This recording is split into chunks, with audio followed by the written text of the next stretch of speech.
Good morning, Facebook, YouTube, and Twitter. This is Rich again, back for your first video blog of the day for Thursday, October 22nd, 2015, around 7:05 in the morning, Billerica, Massachusetts. It's going to be a mix of sun and clouds today, highs close to 70, some rain showers and stuff. So get out and enjoy it because it's going to go back to seasonable temperatures and another cold snap next week. Some news to report.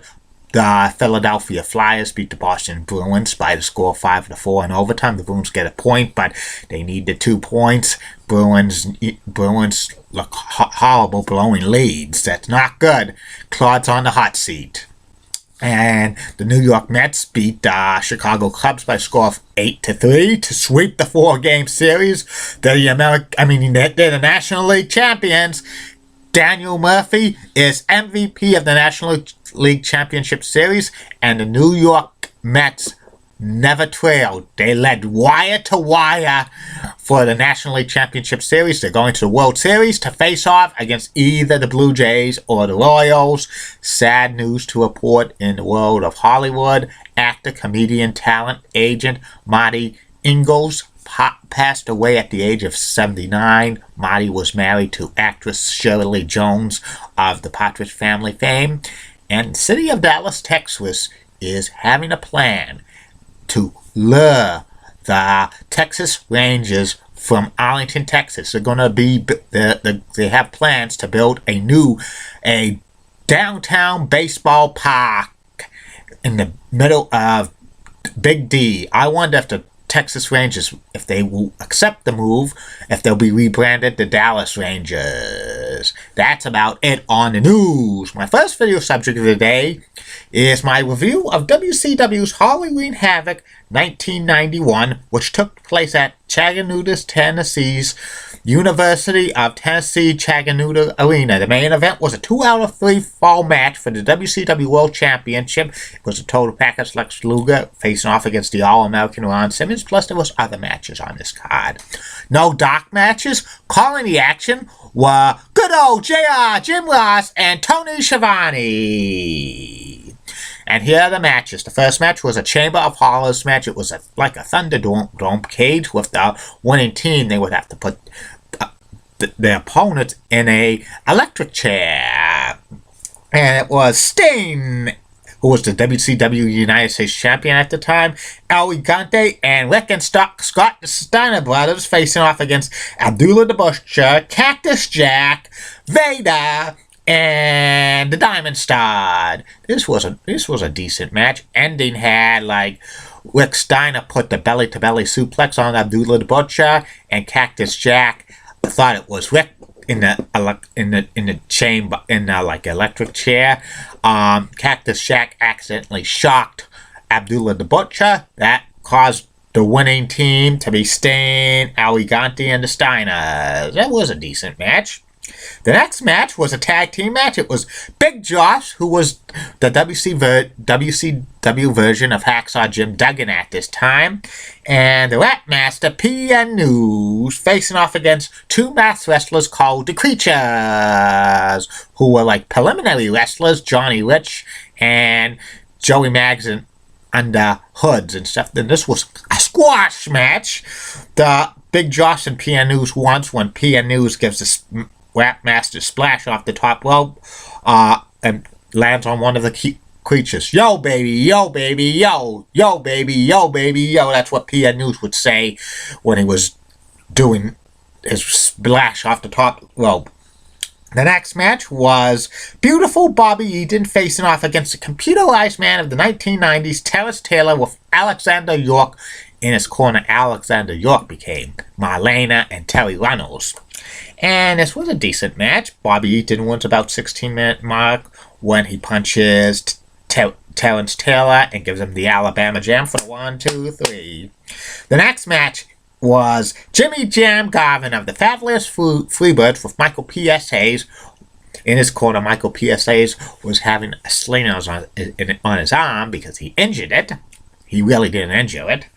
Facing off against Johnny B. Bad with Theodore Arlon in his corner. Teddy Long, let me holler at you, player. Yeah, this was okay match. Johnny B. Bad beats Jimmy Jam Gardem with a left hook for the 1, 2, 3.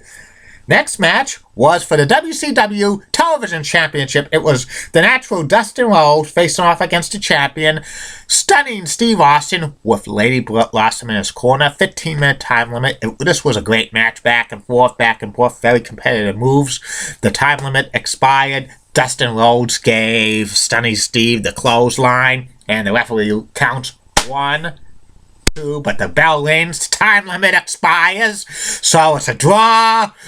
But Dustin drop kicks Stunning Steve off the top rope, and this match is over. Stunning Steve retains the TV title because titles don't change hands on time limit draws.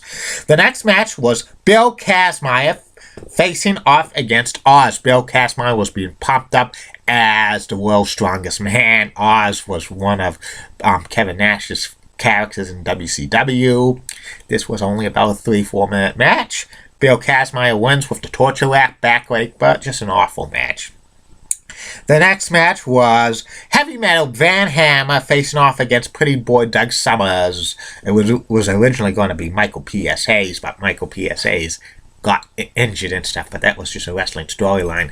Michael P.S. Hayes probably did not want to do a job he didn't want to do the J.O.B. at the PPV to Van Hammer, who was kind of a rookie. Van Hammer beats Pretty Boy Doug Summers in about 70 seconds with a slingshot suplex. Awful match, squash match. The next match was for the WCW Light Heavyweight Championship, the finals of a tournament. It was Ricky Morton with Alexander York. He was called Richard Morton at the time, facing off against Brian Pillman. And what was cool about this match, referee Nick Patrick had a helmet. It was like a helmet cam and stuff. It was the only time they used it in WCW. It was pretty good. This was a high-flying match.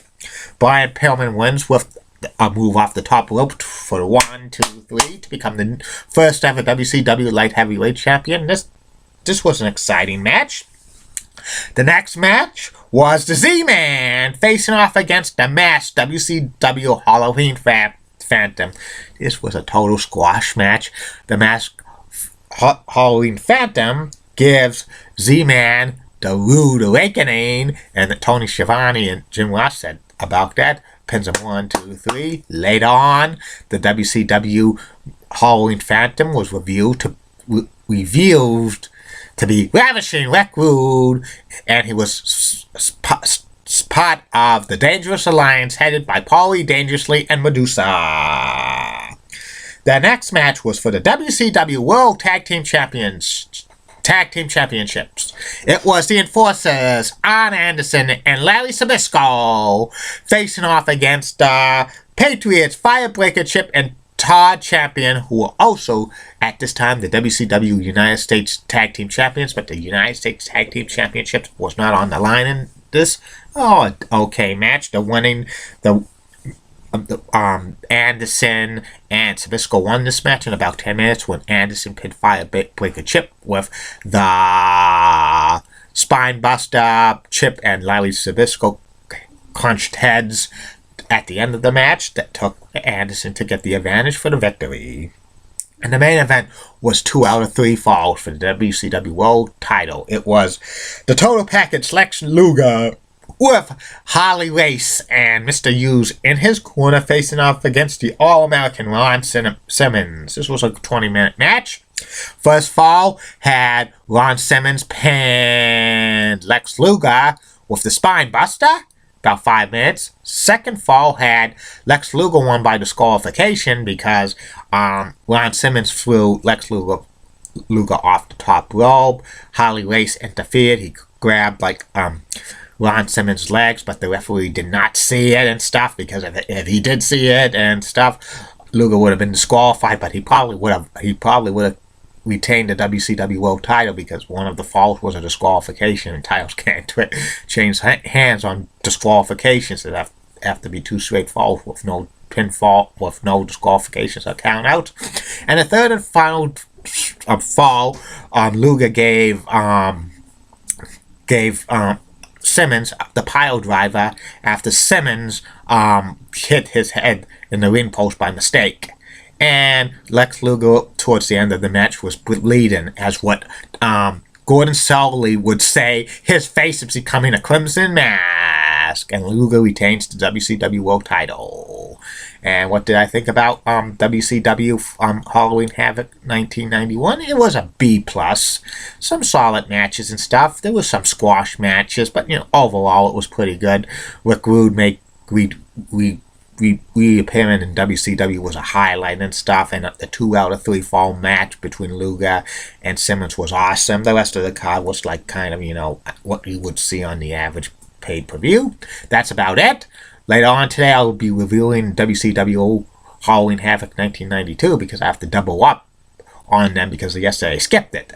And the third and final video blog of the night will be about former Major League Baseball player Kirk Gibson. Keep calm, everybody! I'm a Julie Bratton guy. I always get mentioned on Julie Bratton's Facebook video chats around 7 p.m. each night. She's the best. She has nice legs and a great smile.